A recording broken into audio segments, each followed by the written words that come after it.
Back to clean news UP. चलिए देखते हैं उत्तर प्रदेश की 25 फटाफट बड़ी खबरों को। इससे पहले आप न्यूज को कहां से देख रहे हैं हमें कमेंट में बताना बिल्कुल ना भूलें। साथ ही हमारे फेसबुक पेज को भी फॉलो करें। फेसबुक पेज का लिंक डिस्क्रिप्शन में दिया गया है।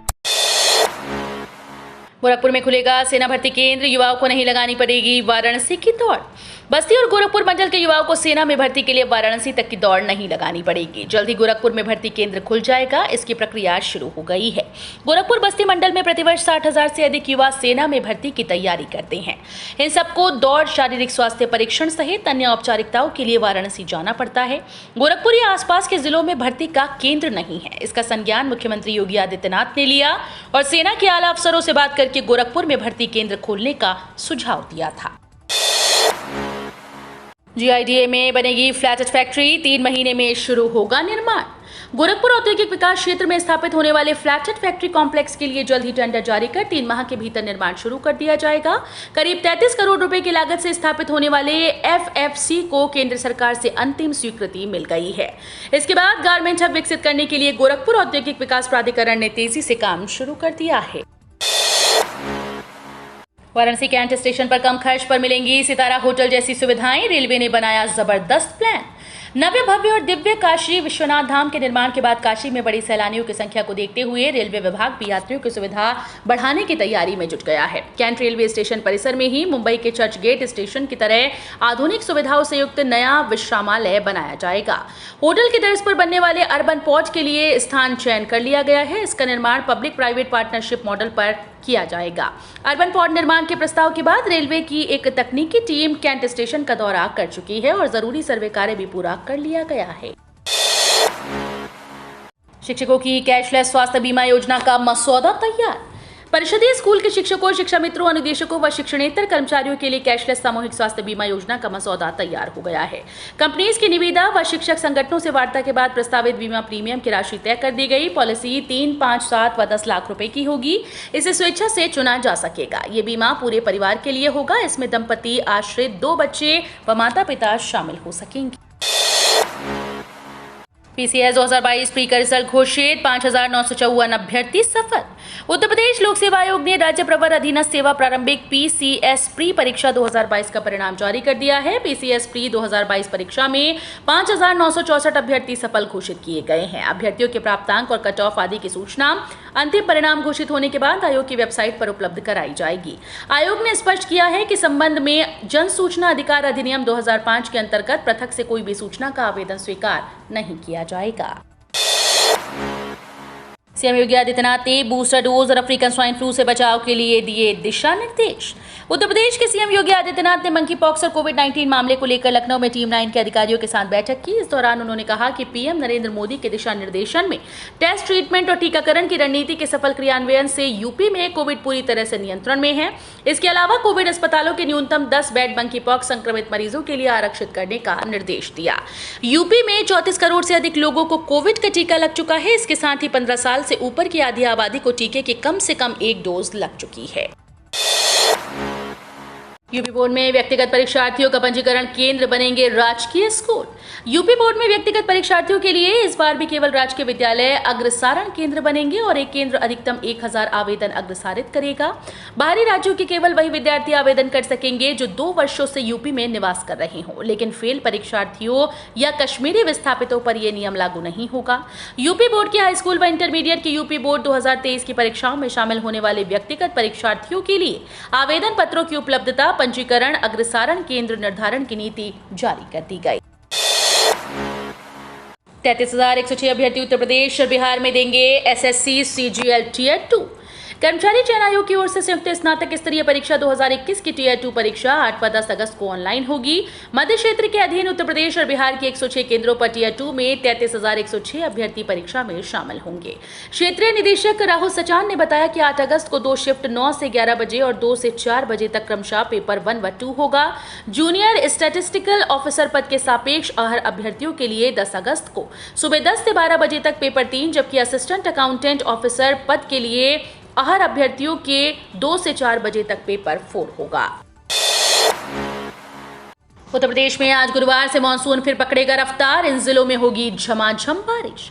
मौसम विभाग के मुताबिक उत्तर प्रदेश के कई जिलों में आज गुरुवार से मानसून एक बार फिर से रफ्तार पकड़ रहा है। हालांकि पिछले हफ्ते कुछ दिनों की बारिश के बाद कई जिलों में मानसून फीका पड़ गया था, लेकिन एक बार फिर से मानसून ने रफ्तार पकड़ी है। पिछले 24 घंटे में राज्य के कई हिस्सों में मध्यम गरज के साथ बौछारें पड़ी।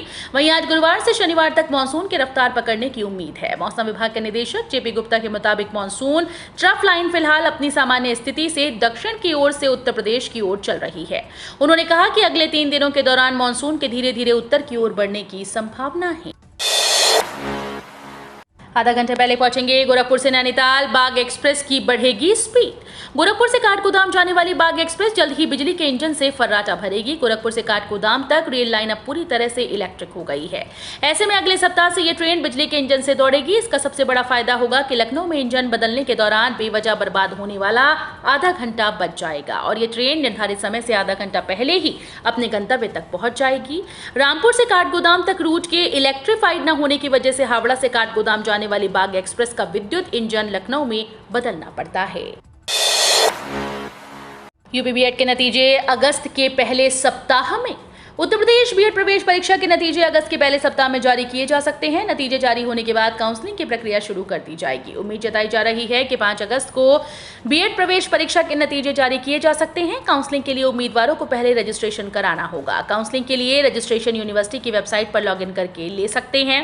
काउंसलिंग के लिए रजिस्ट्रेशन कराकर शुल्क जमा कर विश्वविद्यालय महाविद्यालय चुन सकते हैं।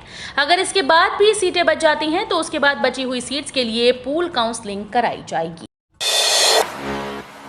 कांवड़ियों पर बरस रहे फूल तो सड़क पर नमाज क्यों नहीं, असदुद्दीन ओवैसी ने उठाया सवाल। उत्तर प्रदेश में कांवड़ियों पर फूल बरसाए जाने और प्रशासन की ओर से स्वागत करने पर असदुद्दीन ओवैसी ने सवाल उठाया। उन्होंने कहा कि यदि कांवड़ियों के लिए ट्रैफिक को डाइवर्ट किया जा सकता है तो फिर नमाज से ही क्या दिक्कत है। उन्होंने कहा कि ऐसा है तो फिर हमें भी नमाज पढ़ने दी जाए। आर्टिकल 25 के तहत सभी को धर्म की स्वतंत्रता का अधिकार है। लुलु मॉल में नमाज पर एक्शन हुआ जबकि 18 सेकंड में ये खत्म हो जाती है। नमाज पढ़ने से किसी को क्या नुकसान हो जाता है, ये तो एक समुदाय से भेदभाव का मामला है। ओवैसी ने कहा कि इस तरह से आप एक समुदाय से भेदभाव कर रहे हैं जो संविधान के खिलाफ है। बैंक ग्राहकों को अब मिलेगी बड़ी सुविधा। अमित शाह ने यह भी जानकारी दी है कि बैंकिंग क्षेत्र में पहले की अपेक्षा बहुत सुधार हुआ है और इससे देश के नागरिकों को बैंकिंग योजनाओं का लाभ मिल रहा है।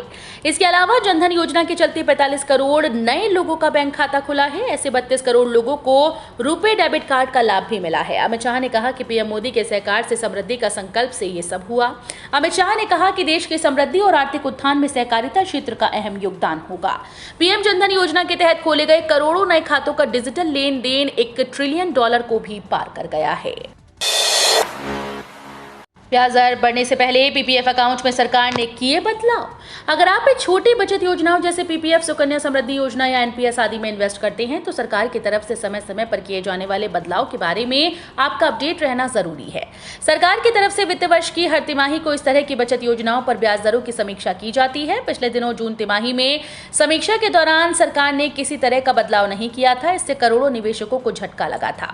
अब छोटी बचत योजनाओं पर मिलने वाले ब्याज की समीक्षा सितंबर में की जाएगी। इसी के साथ पीपीएफ की ब्याज दर पर भी समीक्षा की जाएगी। पब्लिक प्रोविडेंट फंड निवेश का अच्छा ऑप्शन है। यहां आप कम पैसे से शुरुआत करके साल में अधिकतम 1.5 लाख रुपए तक जमा कर सकते हैं। MMMUT पुस्तकालय को बनाया जा रहा है डिजिटल, मशीनें दर्ज करेंगी पुस्तकों का ब्यौरा। मदन मोहन मालवीय प्रौद्योगिकी विश्वविद्यालय के पुस्तकालय को हाईटेक बनाने की प्रक्रिया शुरू हो गई। इसके बाद पुस्तकों का ब्यौरा दर्ज कराने से लेकर आवंटन करने की प्रक्रिया मशीनें ही करेंगी। विद्यार्थियों को पुस्तकों की जानकारी ऑनलाइन हो जाएगी, साथ ही मोबाइल फोन से ही पुस्तक या जर्नल बुक कर लेंगे। कॉमनवेल्थ गेम्स में टीम इंडिया की जीत के लिए बाबा विश्वनाथ की पूजा, भारत माता की उतारी आरती। कॉमनवेल्थ गेम्स में टीम इंडिया के सर्वश्रेष्ठ प्रदर्शन के लिए नमामि गंगे ने बाबा विश्वनाथ और मां गंगा से आशीष मांगा। आज से शुरू होने जा रहे राष्ट्रमंडल खेलों के पूर्व नमामि गंगे ने टीम इंडिया के खिलाड़ियों को शुभकामनाएं दी। मां गंगा के तट पर राष्ट्रीय ध्वज लेकर नमामि गंगे के सदस्यों ने शुभकामनाएं दी। विश्वनाथ धाम में स्थापित भारत माता प्रतिमा की आरती उतारी। कोयले की बढ़ती कीमतों से परेशान कारोबारियों ने ईंट भट्टा बंद करने की चेतावनी दी। कोयले की बढ़ती कीमतों से परेशान ईंट कारोबारियों ने भट्टा बंद करने की चेतावनी दी है। उनका कहना है कि शासन में कई बार ज्ञापन दिया गया लेकिन कोई सुनवाई नहीं हुई। कोयले की कीमतों में लगातार वृद्धि, भट्टों को जिग-जैग तकनीक में परिवर्तित करने के लिए 1 वर्ष के समय की बाध्यता सहित अन्य समस्याओं को लेकर लखनऊ ब्रिक्स एसोसिएशन ने हुसैनगंज स्थित होटल में प्रेस वार्ता की। पीडब्ल्यूडी के 60 से ज्यादा तबादले होंगे रद्द, ट्रांसफर नीति का उल्लंघन करने वालों पर गिरेगी गाज। उत्तर प्रदेश में ट्रांसफर नीति के खिलाफ जाकर लोक निर्माण विभाग यानी पीडब्ल्यूडी में किए गए तबादले अब जल्द ही रद्द किए जाएंगे। मुख्यमंत्री योगी आदित्यनाथ के एक्शन के बाद पीडब्ल्यूडी में 60 से अधिक इंजीनियर्स के तबादले रद्द होंगे, तो वहीं अभियंताओं के ट्रांसफर में एक के बाद एक मनमानी सामने आ रही है। इस बाबत विभागीय मंत्री जितिन प्रसाद ने जांच कमेटी की रिपोर्ट आने के बाद निर्देश दे दिए। माना जा रहा है कि ट्रांसफर नीति का उल्लंघन करने वालों पर भी गाज गिरेगी। बच्चों को कार या बाइक चलाने के लिए दी तो जेल में कटेंगी रातें। अगर कोई नाबालिग गाड़ी चलाते हुए पकड़ा जाता है तो उसके माता पिता पर 25,000 रुपए का जुर्माना लगाया जा सकता है, साथ ही उसे 3 साल तक की जेल भी हो सकती है। इसलिए यदि आपका बच्चा नाबालिग है और आप उसे मोटर वाहन चलाने देते हैं तो तुरंत सावधान हो जाएं। ऐसा करना आपके लिए मुश्किल हो सकता है। योगी सरकार के बुलडोजर की और तेज होगी रफ्तार। यूपी में अब तक 3,000 करोड़ ज्यादा की संपत्ति ध्वस्त। योगी सरकार के बुलडोजर की रफ्तार और तेज होने वाली है। प्रदेश के कई विभागों ने जिलों में पुलिस अधीक्षकों और जिलाधिकारियों को नए सिरे से अभियान चलाकर कार्रवाई करने के निर्देश दिए हैं। उत्तर प्रदेश में कानून व्यवस्था को सुदृढ़ करने के मकसद से चलाए गए अभियान में अब तक कुख्यात अपराधियों की 3,000 करोड़ से ज्यादा की संपत्ति को ध्वस्त अथवा जब्त किया गया है। अपर मुख्य सचिव अवनीश अवस्थी ने बताया कि जनमानस में सुरक्षा की भावना और अधिक सुदृढ़ करने तथा अपराधियों के अंदर कानून के भय का माहौल पैदा करने के मकसद से अपराधियों के प्रति जीरो टॉलरेंस की नीति अपनाई जा रही है। यूपी बीजेपी का नया अध्यक्ष इसी हफ्ते स्वतंत्र देव सिंह पार्टी के राज्य प्रमुख पद से इस्तीफा दे सकते हैं। यूपी बीजेपी के प्रदेश अध्यक्ष स्वतंत्र देव सिंह इसी हफ्ते अपने पद से इस्तीफा दे सकते हैं। माना जा रहा है कि अगले हफ्ते यूपी बीजेपी को अपना अगला अध्यक्ष मिल सकता है। स्वतंत्र देव सिंह वर्तमान में यूपी सरकार में जल शक्ति मंत्री भी हैं और पार्टी में एक पद एक व्यक्ति की परंपरा है। ऐसे में माना जा रहा है कि स्वतंत्र देव सिंह यूपी बीजेपी अध्यक्ष पद से इस्तीफा देंगे। पिछले कई दिनों से यूपी बीजेपी के नए अध्यक्ष को लेकर चर्चा चल रही है। लखनऊ, कानपुर, गोरखपुर, आगरा, मेरठ, वाराणसी में फिर बढ़े सोने चांदी के दाम। भारतीय सराफा बाजार ने बुधवार यानी 27 जुलाई को सोना और चांदी के रेट्स जारी कर दिए। दाम पर नजर डालें तो पिछले दिन के मुकाबले सोने और चांदी दोनों के दामों में बढ़ोतरी देखने को मिली। लखनऊ में न सोने का दाम बदला न चांदी का। 2 दिन पहले यहां चांदी के दाम में 200 रुपए की गिरावट दर्ज की गई। लखनऊ में कल बुधवार को 24 कैरेट सोने का दाम कल जितना ही यानी 52,500 रुपए प्रति 10 ग्राम है, तो वहीं चांदी 59,000 प्रति किलो रही। कानपुर में 24 कैरेट सोना कल 51,850 का बिका, जबकि चांदी का भाव 56,500 रुपए प्रति किलो था।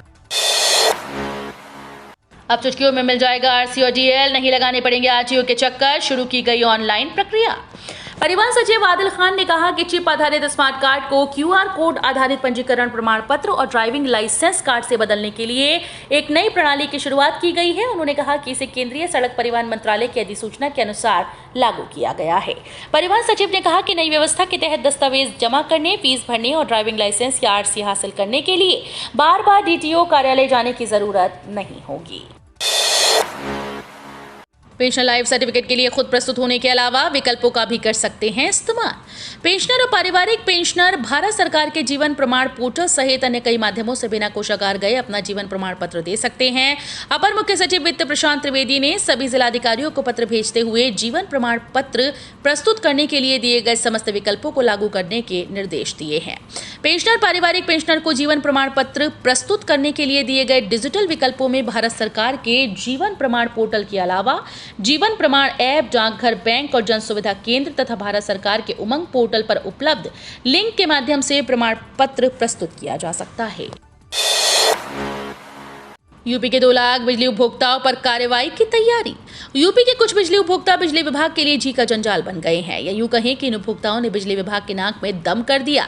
इन उपभोक्ताओं ने कनेक्शन तो ले लिया, लेकिन आज तक एक बार भी बिल जमा नहीं किया और धड़ल्ले से बिजली का उपयोग कर रहे हैं।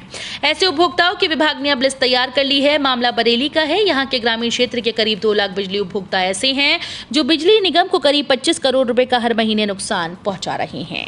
तो ये थी आज की 25 फटाफट बड़ी खबरें। अगर आपको न्यूज पसंद आई हो तो वीडियो को लाइक और शेयर जरूर करें। धन्यवाद।